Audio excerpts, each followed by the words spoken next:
Welcome to the Spiritual Deep Dive in 5 podcast.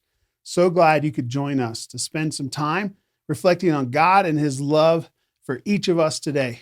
Make sure to like this video, hit the subscribe button, ring that bell.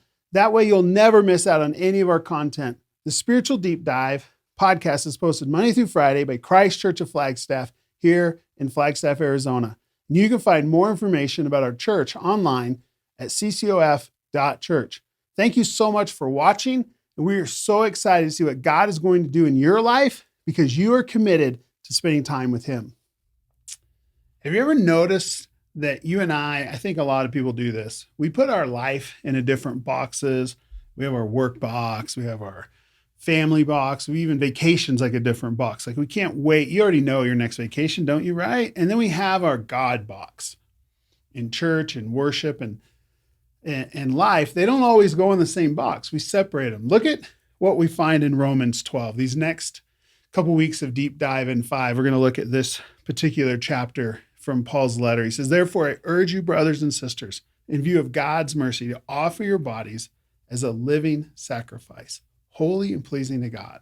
This is your true and proper worship." One of my favorite, one of the most well-known passages in the Bible. And Paul, he has laid the theological groundwork for reconciliation in the Roman church. And the first 11 chapters are all about that. And now he turns to this practical counsel and just advice. And the first thing I notice is we aren't disconnected bodies.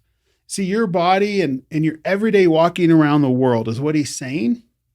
Whether you're right now on a treadmill, you're in your car, you're at work, or you're on that vacation in the beach, you're in your bedroom, you're in the boardroom, you are worshiping.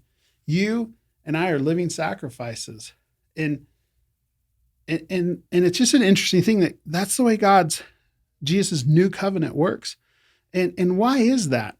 You see, it's the keep sacrificing of animals to connect with God. He goes, that system of death didn't need to continue on, actually because of what Jesus did. See, we're living sacrifices because we have purpose.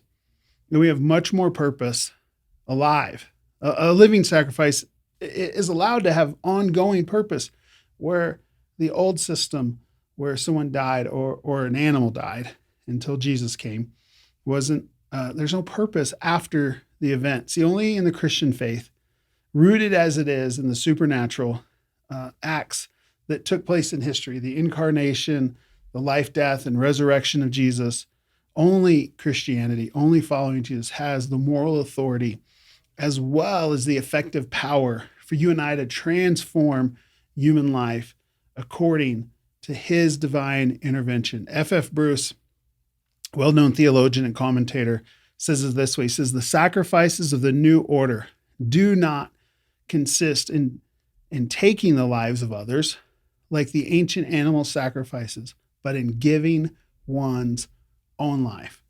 The living sacrifice. And friends, as you and I are the church, we are God's new creation. We should stand out from the world as a demonstration of God's intention for the human race.